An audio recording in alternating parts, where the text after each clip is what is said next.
Salvador el día que hubo los quemados. Yo estuve ahí. Este es un chico de su universidad. Él es un interno que ha empezado a hacer el internado este año en el Hospital de Vida de El Salvador. ¿Sí? Lo conocen, ¿no es cierto? Seguramente algunos lo conocen. Entonces, lo que nosotros estamos haciendo, esta es una cuestión muy, muy pequeña que le digo a ustedes para que vean lo importante que es, ¿no? En medicina tampoco importan los números, o sea, cuántos muertos hubieron, cuántos tuvimos quemados, sino qué siente el trabajador de salud, ¿no? O sea, qué es, porque si bien es cierto, el tema que yo conozco también, que es un área de investigación cualitativa, por ejemplo, importa, la primera víctima es el paciente, pero el médico es una segunda víctima si no puede resolver el problema, si que ha causado daño, si que no ha sido capaz de hacer cosas que tenía que hacer. Él va a entrar generalmente en una etapa reflexiva, a veces hasta depresiva. Y la tercera víctima es la organización. O sea, cuando hay un evento adverso, alguien fallece por una falta, por una falla del sistema, la primera víctima es justamente la que fallece. La segunda víctima es la persona o las personas que han participado en el proceso de atención del paciente. Y la tercera víctima es la organización, que ve comprometida su reputación por algo que ha hecho bien o hecho mal, alguien que ha trabajado ahí. ¿Entienden? En el hospital nosotros atendimos 49 pacientes, de los 56 que se quemaron. De esos 49 pacientes prácticamente han muerto 33, ¿no? Y nosotros hicimos una contención de los pacientes, y los estabilizamos y los referimos, nos quedamos con 5.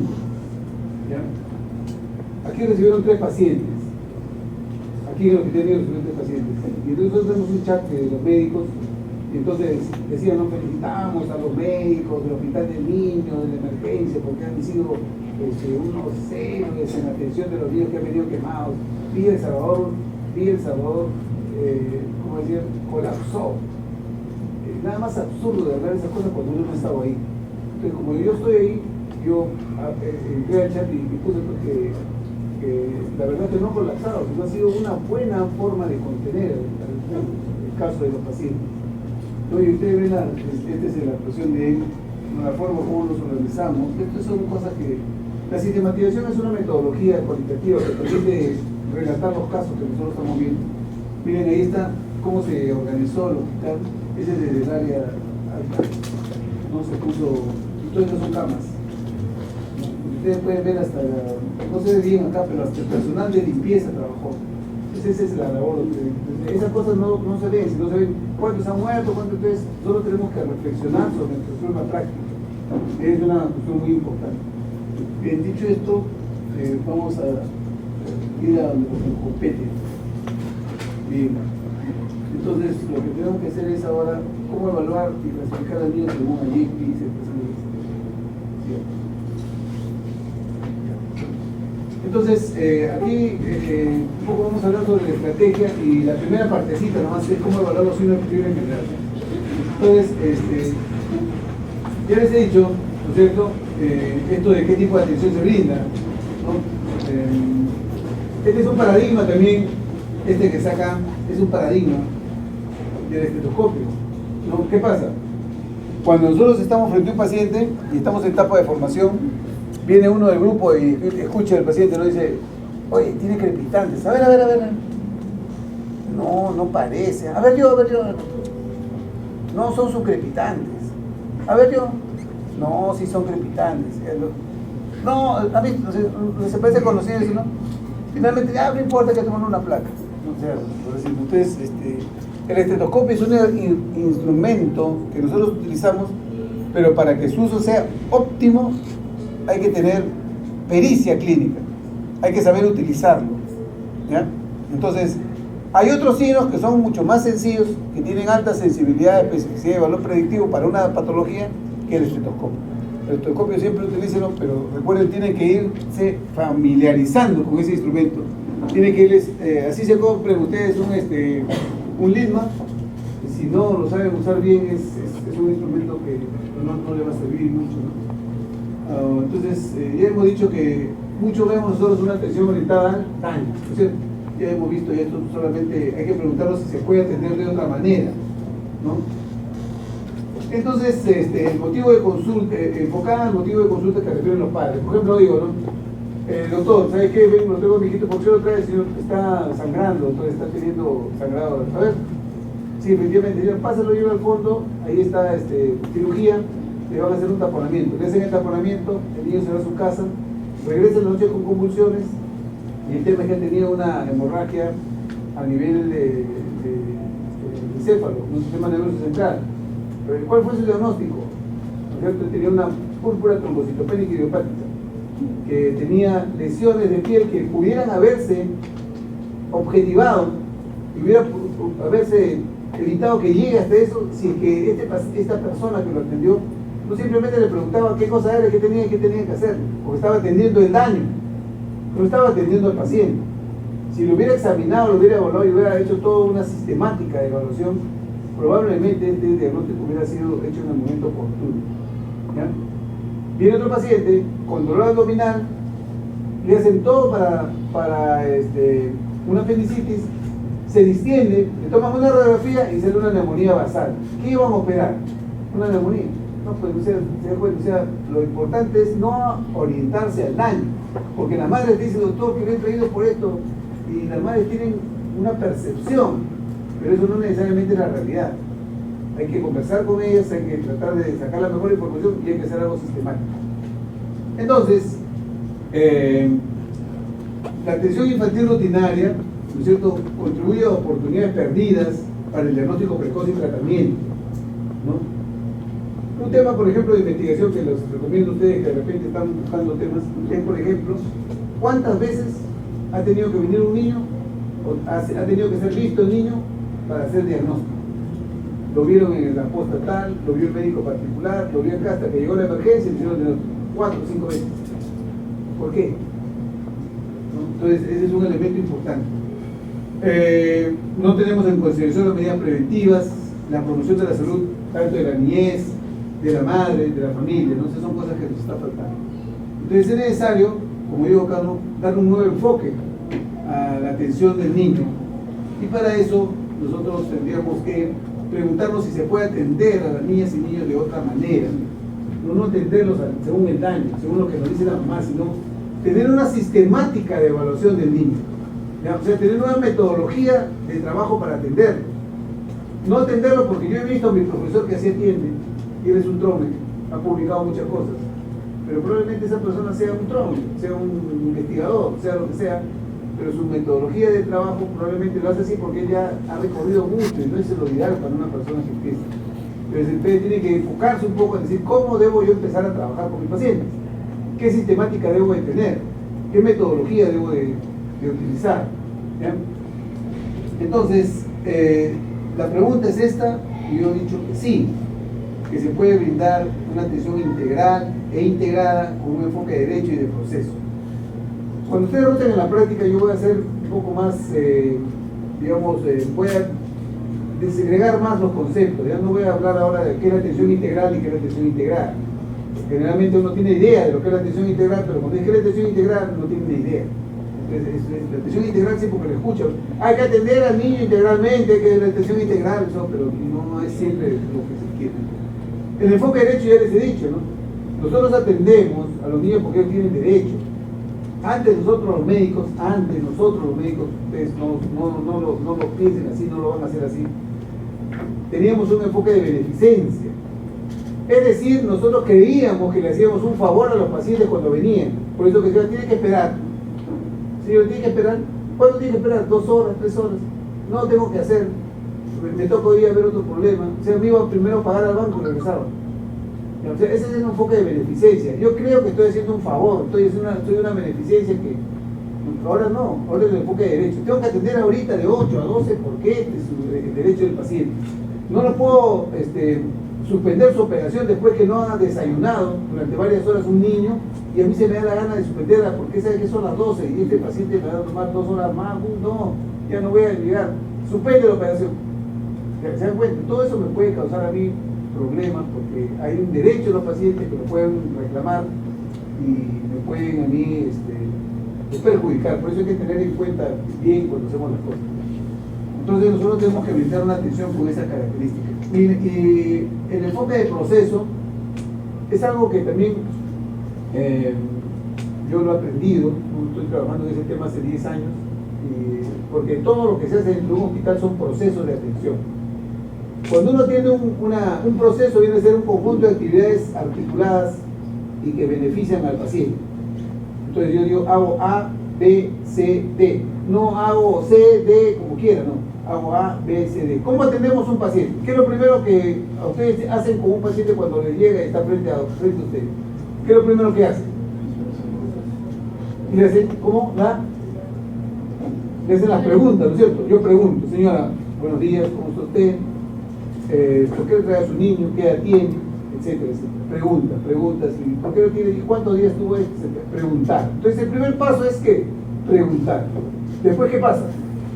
¿Qué hago? Después de que pregunto, termine de preguntar, ¿qué hago? Durante la manera de preguntar, durante el momento que está preguntando, estoy observando. ¿Está bien o no? O sea, también observo más, examino. ¿Y qué significa eso? Evaluar. O sea, pregunto y evalúo. Una vez que yo he preguntado, primer paso, un segundo paso evaluado, ¿cuál es el tercer paso? ¿Qué hago? ¿Cuál es lo que sigue? O sea, en ese proceso de atención del niño. ¿Cómo? Es que examinar ya, pues evaluar implica examinar, implica observar. O sea, pregunto, evalúo, que es examinar y es observar. ¿Qué más? ¿Sigo? Diagnostico y después claro, ¿no es cierto? Entonces es un proceso, no es que yo haga el diagnóstico y después evalúo. No sé, esa forma ordenada tiene que estar bien clara. Ese es un proceso, pero como la gente no tiene enfoque en procesos, cree que la atención hay que atender al paciente. Entonces yo digo, en mi enfoque en procesos, ¿qué debo hacer? Pregunto, evalúo, diagnostico, trato, doy consejería y le digo cuándo tiene que venir. En cuenta, o sea, ya tengo mi esquema de trabajo y eso hace parte de lo que yo hago. ¿Ya? Correcto. Entonces, AYEPI tiene un formulario de atención que ustedes lo van a tener en algún momento. Yo tengo una deuda con el grupo que estaba anotando porque no sabía que lo estaban 2 días y pensé que lo estaba pedido. Pero pueden venirme a buscarlo, están acá para yo darles el formulario de registro. Entonces, el formulario de registro viene a ser un formulario como una historia clínica, que la tenemos prediseñada. Pero por si acaso, este formulario de registro prediseñado no lo usamos nosotros para atender al paciente rutinariamente, sino lo usamos para aprender la estrategia. Porque si yo me voy a otro lugar y no tengo este papel impreso, ya me voy a... no lo tengo, ya no. Entonces aprender la estrategia teniendo una serie de pasos, y así vaya yo a la China, y no quiero ir en este momento, ¿no? Pero así vaya donde vaya, ¿no? Y yo atenderlo como una hoja de papel, en blanco, no importa, pero siguiendo esta metodología, porque ya la aprendí. Cuando uno la aprende, impregna en su mente y lo practica. ¿Me puede entender? O sea, esa es la lógica. Entonces, ¿qué hago yo? Nombre, edad, peso y temperatura del niño. ¿Quién hace esto? ¿Quién pone el nombre, la edad, el peso y la temperatura del niño? Generalmente en admisión. Un personal técnico te lo entrega y te dice, ¿sabe qué, doctor? Aquí he traído al paciente, esta es su historia clínica. ¿Qué tienes tú de encabezado?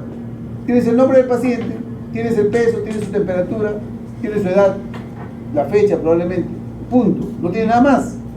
Y de ahí tú tienes que empezar a desarrollar tu atención como tú quieras. Señora, ¿por qué viene el paciente? No, doctor, que tiene tanto... Ya, a ver, hay que mirar.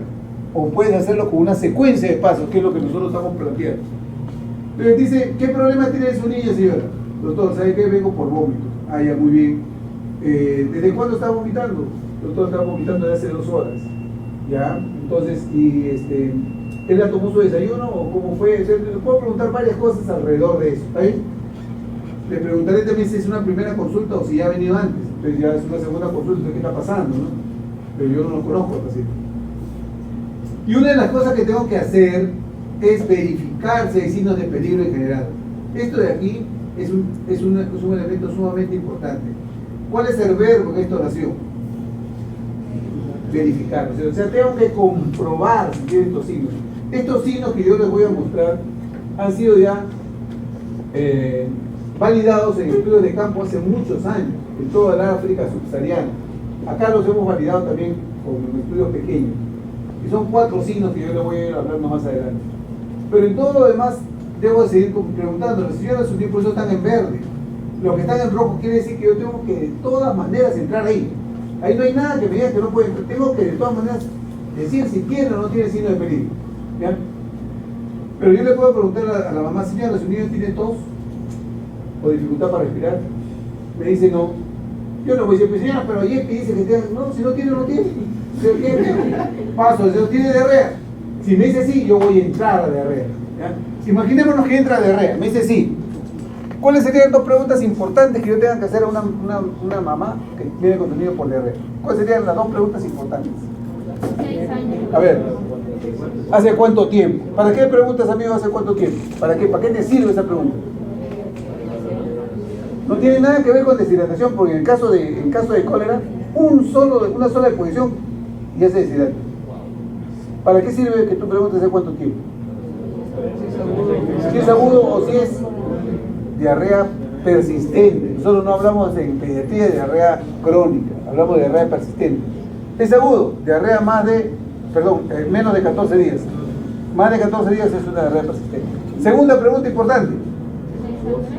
Si hay sangre. ¿Por qué? Porque me discrimina si es una disentérica o es una aguda acuosa. ¿Está bien o no? Esas dos preguntas son claves. Esas preguntas son claves. Pero la mamá, ¿qué me va a decir? Doctor, ¿sabe qué? Cuando hace su diarrea, se tira peditos y apesta bien feo. ¿Ya? Sí, y es de color como la papa a la huancaína.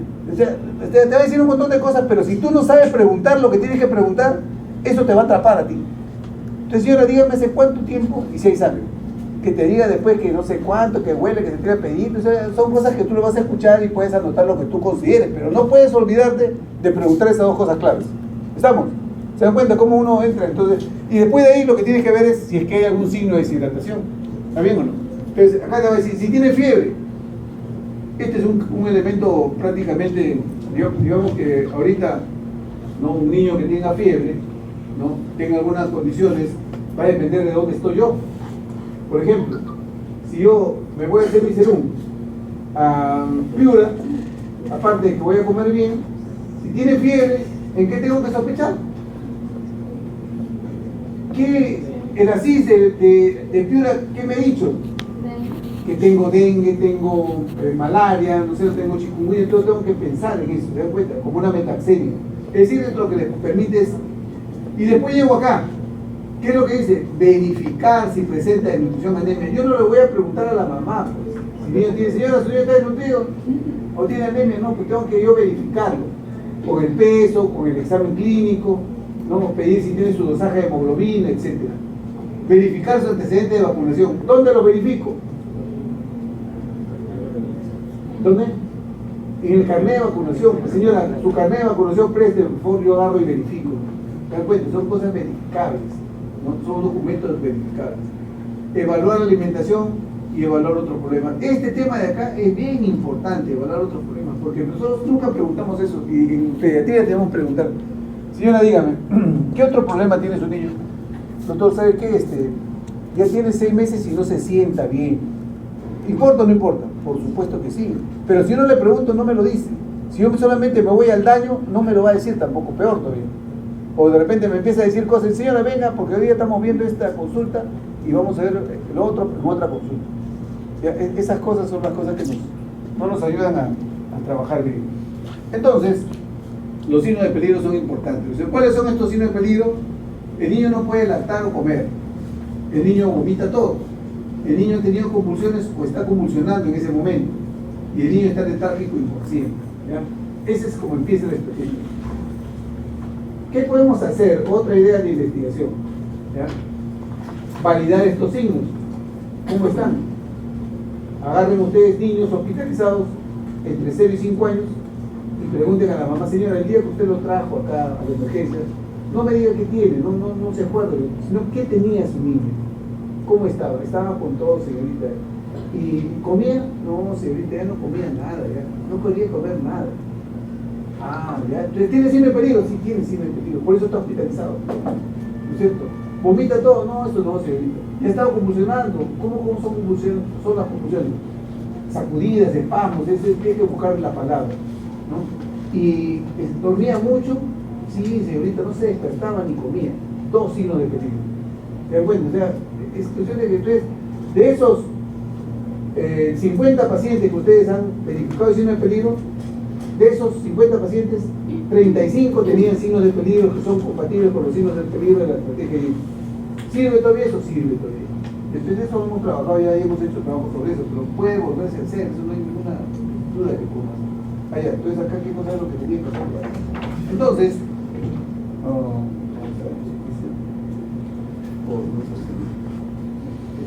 ya, ustedes saben que hay un software que se llama IEP AICA, ¿no?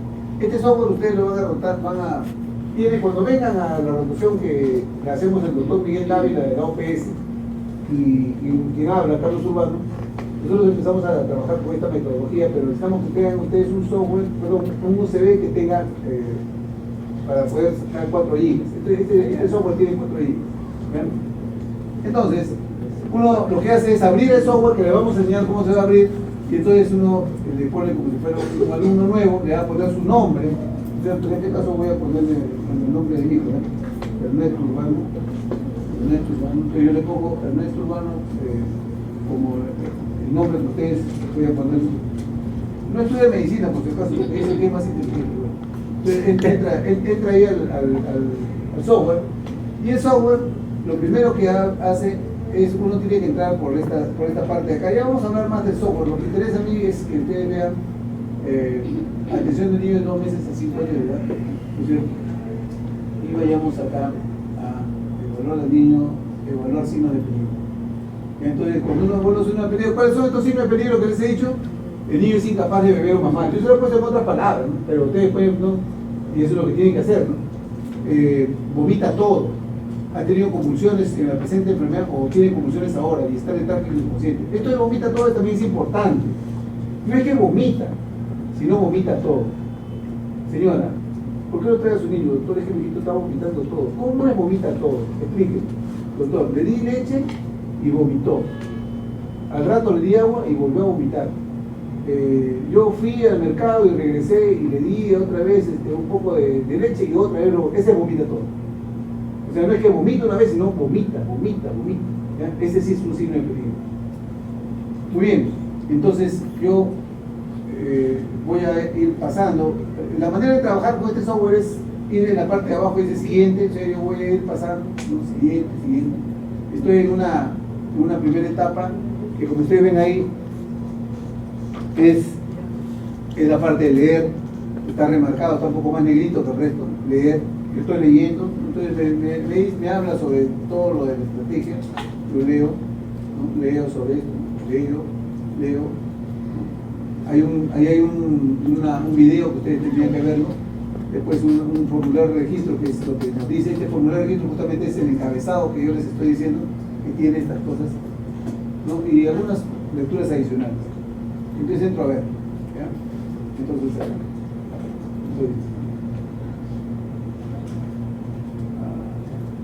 casi creo que habrá que ver el volumen.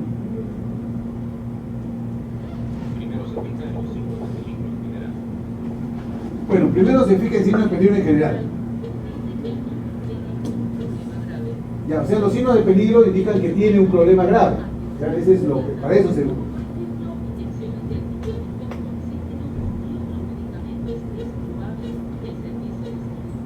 Ya, entonces lo que dice es lo siguiente, ¿no? Dice que un niño grave puede tener necesidad, ¿no?, de requerir antibióticos, digamos de repente exámenes auxiliares, otras cosas que ustedes que trabajan en el primer nivel, porque recuerden que esta estrategia se hizo para trabajar primero con los médicos del primer nivel. Comentario aparte, todos los años, por ejemplo, los que van a hacer su estómago huancavelica tienen 3 o 4 cursos de IEPI al año.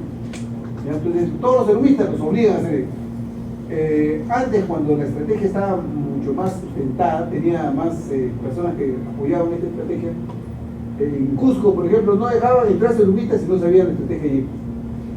Esa es una lógica. Entonces, ¿qué dice, no? Si usted está en el primer nivel de atención y descubre cualquiera de estos signos, ¿no?, que son los primeros que tiene que ser, es probable que este niño tenga que ser referido. Entonces, para eso lo preguntan, pues. Para eso lo preguntan. Entonces, si tiene este niño está grave, ¿qué puedo hacer acá? De repente va a necesitar cuidados intensivos, de repente tiene un problema séptico, etc. ¿Qué voy a hacer? Poner bien todo y hacer mi hoja de referencia. Recuerden, si yo estoy pensando en que ustedes encontrarlo trabajando, pero haciendo su hoja de referencia, bien hecha, específica, qué hemos hecho, su sello de médicos y lo derivo. Para eso es esta estrategia, ¿no es cierto? Entonces, un niño que tiene uno de estos signos, ¿ves? O sea, es posible que haya que referirlo a un establecimiento. Ahora, les hago un comentario para todo, ¿ya? Porque seguramente vamos a revisarlo más en estos comentarios. Este software se hizo prácticamente casi a los inicios de los 90. Tiene imágenes de niños del área del África subsahariana, pero tiene imágenes que en este momento no podríamos hacerlo con ningún niño, porque después ya se fueron más rígidas las normas de mostrar a los niños en problemas de, digamos, de situaciones, por ejemplo, no de enfermedad, etcétera, ¿no? Ya la Convención de los Derechos del Niño se hizo más fuerte, entonces no tiene. En este software ustedes se encuentran a niños que tienen sarampión, si no lo han visto. Por ejemplo, ¿no? Empezó a haber casos de sarampión el año pasado. Los residentes, es residente del niño que yo de acá me llevé a Villa Sabor para que trabaje. Yo le había visto sarampión. No, no, yo le había visto sarampión. Vamos a buscar en Ayepe. En Ayepe hay un caso de sarampión. Todas las lesiones están. Era subido en el tema de fiebre, ahí lo encuentro. Entonces es un elemento importante. ¿Ya? Entonces hay que ver los signos de peligro en general, que es un elemento sumamente importante. ¿Ya? Entonces hay que comprobar si hay signos de peligro en general y, por ejemplo, ¿no? Ver si un niño está letárgico o inconsciente. Entonces un niño hay que determinar si está letárgico o inconsciente, si está letárgico o inconsciente, ¿no es cierto? Entonces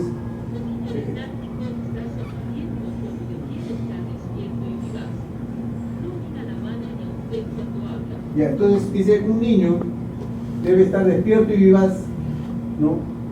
Pero cuando no mira a la madre, cuando habla, ni cuando usted habla o cuando hay ruido, quiere decir que este niño tiene un problema que está afectando, digamos, su estado de conciencia.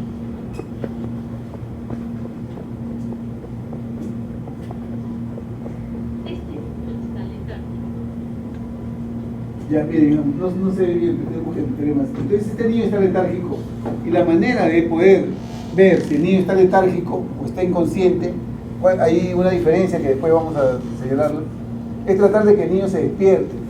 Que el niño no podemos hacerle maniobras dolorosas, como ustedes seguramente le hacen con los adultos, ¿no es cierto? No podemos hacerlo. Entonces, ¿con ellos qué hacemos? Hacemos bulla como se despierta, lo podemos sacudir levemente, ¿no? Podemos tratar de sacudirlo. No se le puede hacer maniobras dolorosas a un niño, pero tratamos le pedimos a la madre que le hable, tratando de comprobar que se despierte o no. Por eso es que dice, el verbo es verificar. Entonces la manera de verificar es eso. Señor, ¿está durmiendo? Sí, despierte. Ay, no, todo que despiértelo, señor. La señora va a tener que despertarlo, lo va a poner y lo va a hacer caminar. O sea, esa es la manera, ese es verificar. Pero yo tengo que estar bien seguro de eso. Un médico serumista en Huancavelica hicimos una auditoría y el paciente había fallecido, pero en la última consulta él pone, ¿no? La madre refiere que el niño no puede lactar. Miren, está refiriendo un signo de peligro, pero después lo examina todo y pone el resfrío común, ¿ya? Y el niño fallece. O sea, si la madre te dice que no puede lactar, te está diciendo un signo de peligro. ¿Qué es lo que tiene que hacer, señora? Déle de lactar, a ver, vamos a comprobar. Es un niño que lacta muy débilmente, ¿no? Entonces comprueba ese signo de peligro. Pues es verificar. Esos son elementos verificables. Entonces este niño, por ejemplo, ¿no? Que no se observa bien porque no tenemos mucha luz, ¿no? Están tratando de despertarlo. Están golpear la mano. Están tratando de despertarlo, lo están moviendo. No responde. Hay que sacudirlo suavemente, ¿no? Entonces ahí, como ustedes ven, se está tratando de hacerlo despertar, porque eso es importante, ¿no? Entonces la mamá ya nos dice, pues sí sabe que el doctor no se despierta, ¿no? Entonces eso es un signo bastante importante.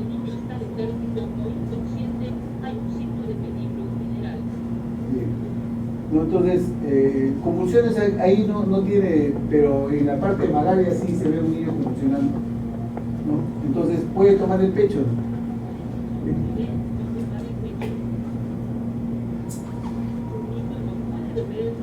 Mire, en este caso le están tratando de dar por cucharita, pero prácticamente no responde.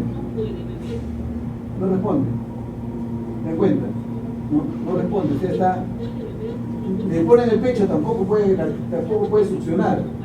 Entonces yo estoy ahí comprobando cosas que tienen que ver con los signos de peligro. ¿Ya? La estrategia lo que me pide primero es determina si tiene signos de peligro, lo primero. Después ya dedícate a otros signos. Pero lo primero es. Ahora, esto de acá, ¿por qué se da? Porque un niño es respirador nasal.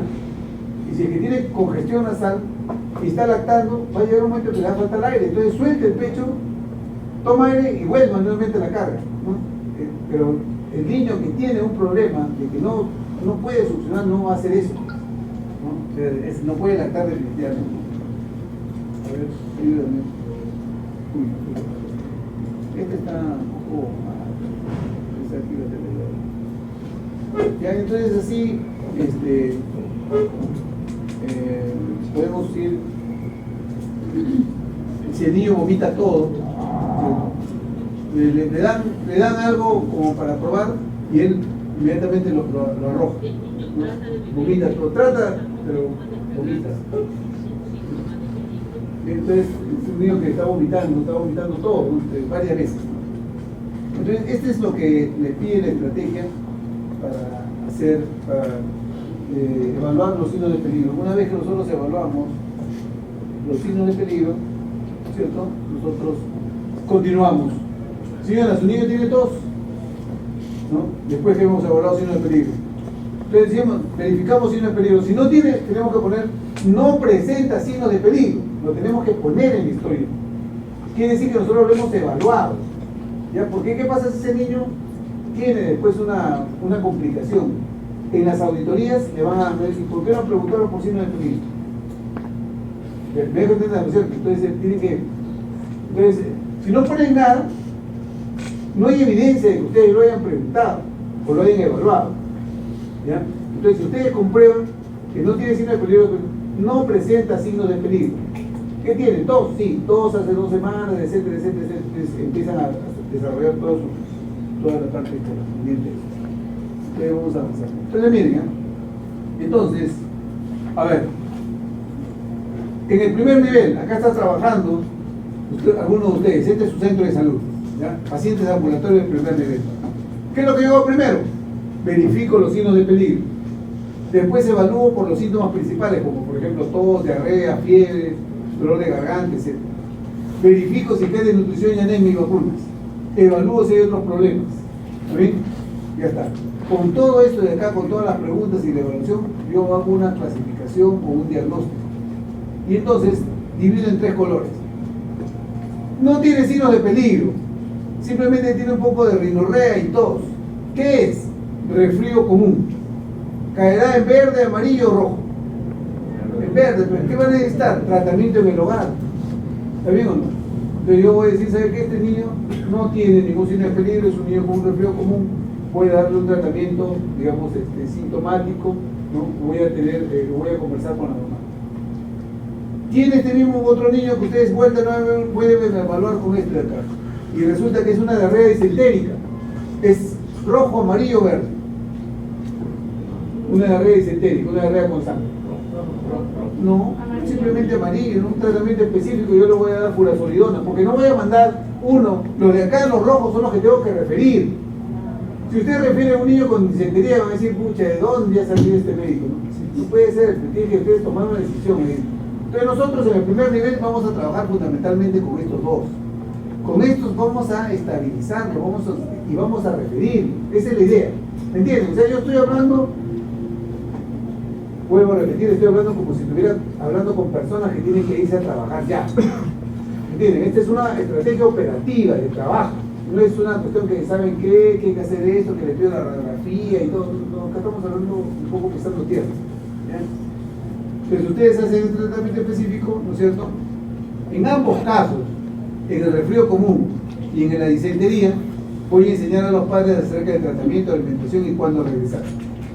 Vuelvo a evaluar a otro niño, no hay signo de peligro, tiene disentería y tiene anemia, cae en rojo o en amarillo. Amarillo, pues, amarillo, ¿no? ¿Sabes por qué? Porque voy a tener que decirle, a darle su tratamiento para la disentería, que me va a hacer 5 días, y voy a tener que darle su tratamiento con sulfato ferroso para la anemia, que probablemente me tome varios meses. ¿Está bien o no?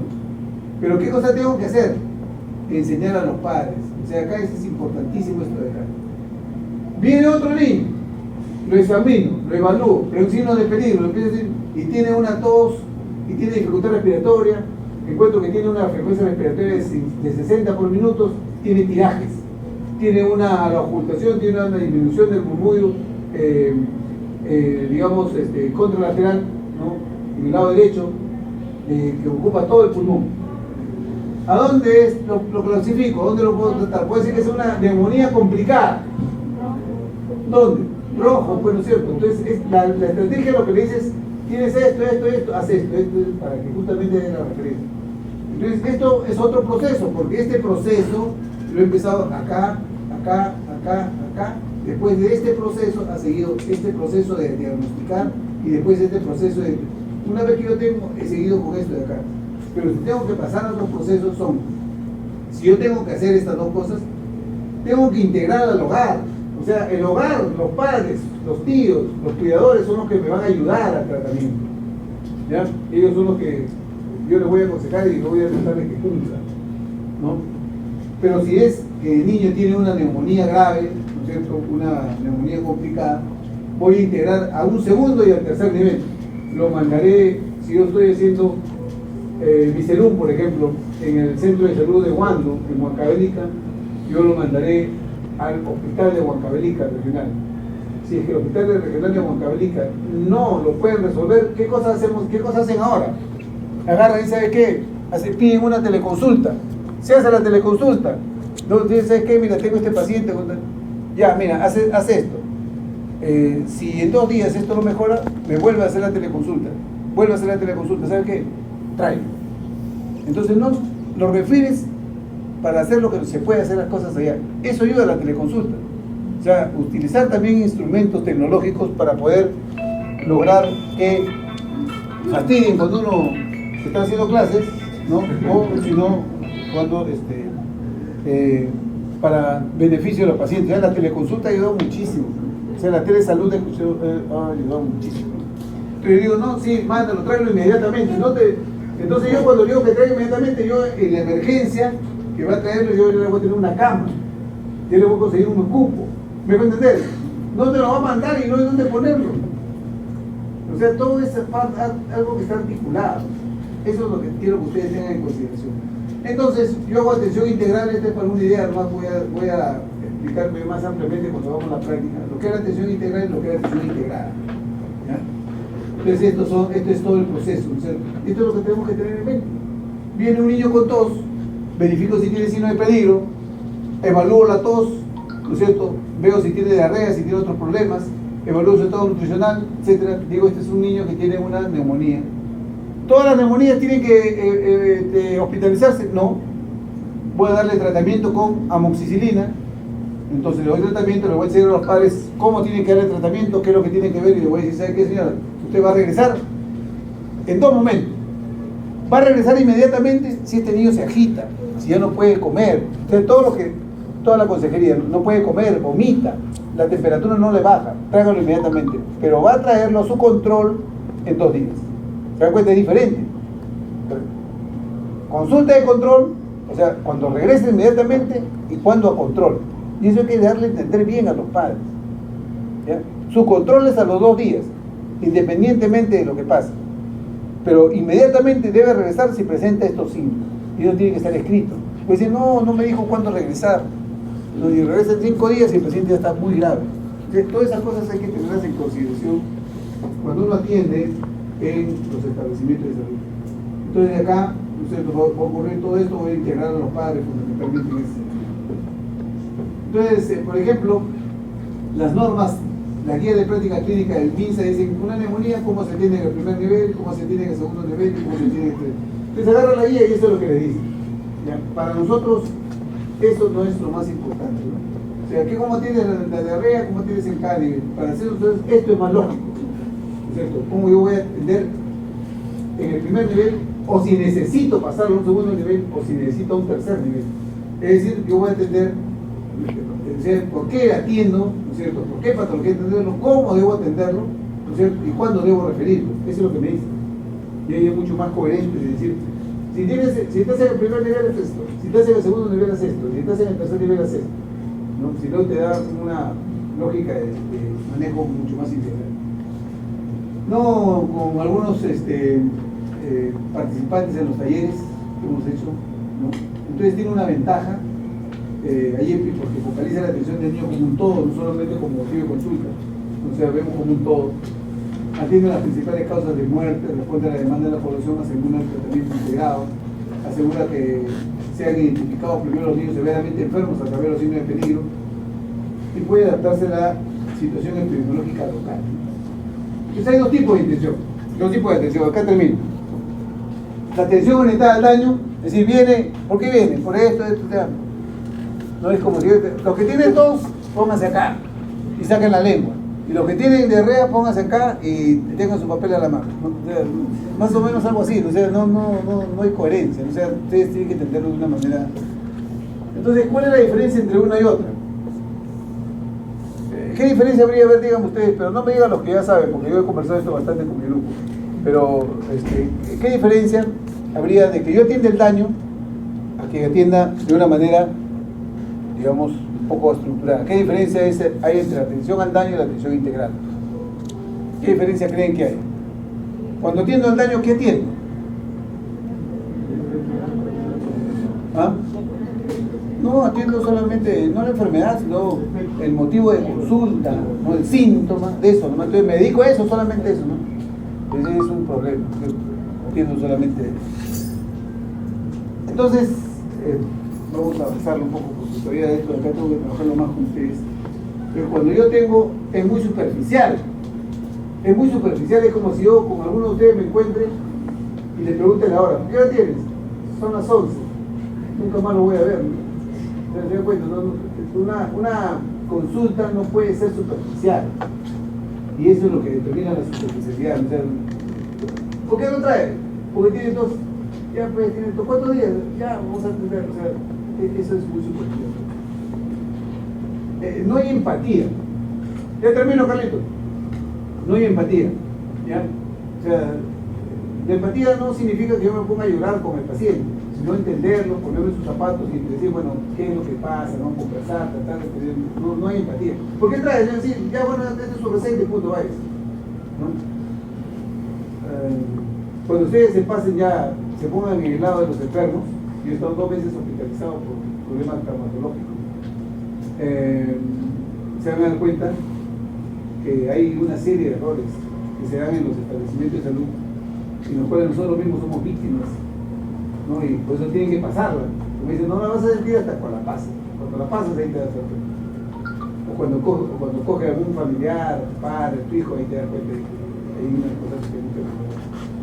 Pero no hay empatía, hay poca comunicación, muy poca comunicación, ¿ya? Es distante, ¿no? Así como tienen el seguro, ¿no? Como un zapato te pone, dígame usted, yo me quiero acercar, no, ahí nomás, la silla pegado a la pared, yo estoy entendiendo. Dígame qué tiene. Un poco más, mejor nos mandamos mensajes por WhatsApp. Fría, ¿no? Tiene poco impacto, ¿no? Pero induce al error. Esto es lo más importante, que este tipo de atención me induce al error. Y el error en medicina, ¿qué es lo que determina? Problema médico legal. Y eso cuídense ustedes. Yo la verdad que cuando mi hijo me dijo, papá, el último me dijo que yo le llevo a todos mis charlas, eso que va a pasar, y si no pasa aquí, yo no quiero esta medicina, me molesté ya, pero ahora estoy contento. Y entonces, atención integral integrada, que es la lógica que queremos que ustedes aprendan, ¿no? Es sistemática, o sea, yo empiezo en A y termino en Z. Esto. Sigo un sistema, sigo una lógica, una metodología, ¿no? Eso es lo que queremos que aprendan, o sea, que algo que vayan logrando sigue la lógica de un proceso. ¿Se acuerdan de los procesos que hemos hablado? La lógica de un proceso, no es algo desordenado. El proceso es un conjunto de actividades que agregan valor. ¿Qué cosa significa agregar valor? Algo que beneficia al ciudadano, ¿ya? En este caso al paciente. No, cuando me dice en Sedapal, vaya usted a pagar el agua, todo, ¿cuál es el proceso? No hay proceso, porque si un proceso es algo que agregue valor, algo que me satisface, que me ayuda. O sea, las organizaciones tenemos que agregar valor a lo que hacemos, ¿ya? Y esa es una lógica del proceso. Asertiva, ¿no? Respeto lo que tú me dices, respeto tu opinión. No, usted no me diga eso, pues si yo no soy el médico, ¿está bien? Usted usted es ignorante. Yo soy el que tengo la razón. O sea, la asertividad implica a que tú respetas la opinión de la persona, conversas con ella y trates de sacarle lo mejor de ti. Esa es una lógica que nosotros logramos cuando trabajamos con un método. Si no logramos eso. Es cercana, auténtica y minimiza el error. No lo elimina, por si acaso, muchachos. No se quedan con tranquilidad cuando aprendan esto. Lamentablemente, atender paciente implica la posibilidad de error siempre. Si ustedes atienden a un paciente, ¿pueden equivocarse o no? Sí, yo le voy a poner 20 pacientes por día. No porque sea malo, sino que el sistema dice que tiene que atender 20. ¿Cuántas veces tiene el riesgo de equivocarse? 20 veces. ¿Cierto? Entonces, pero si no siguen un método, no van a minimizar el error en el cual pueden caer.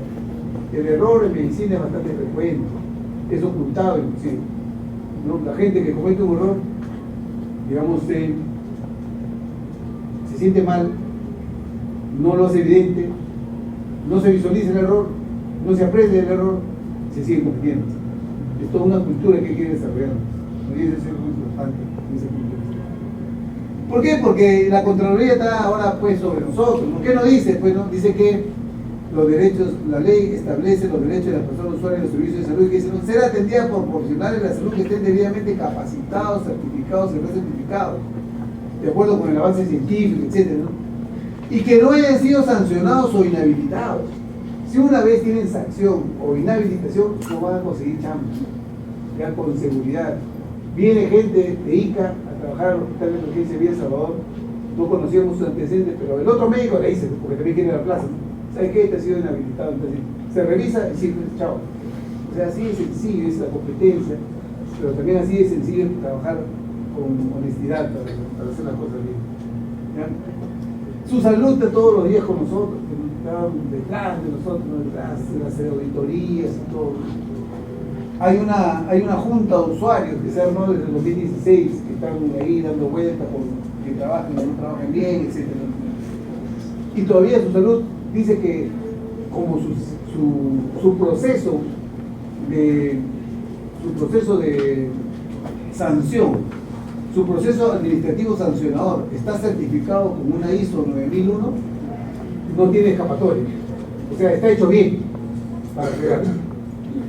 Muy bien, ahí lo dejo, muchachos.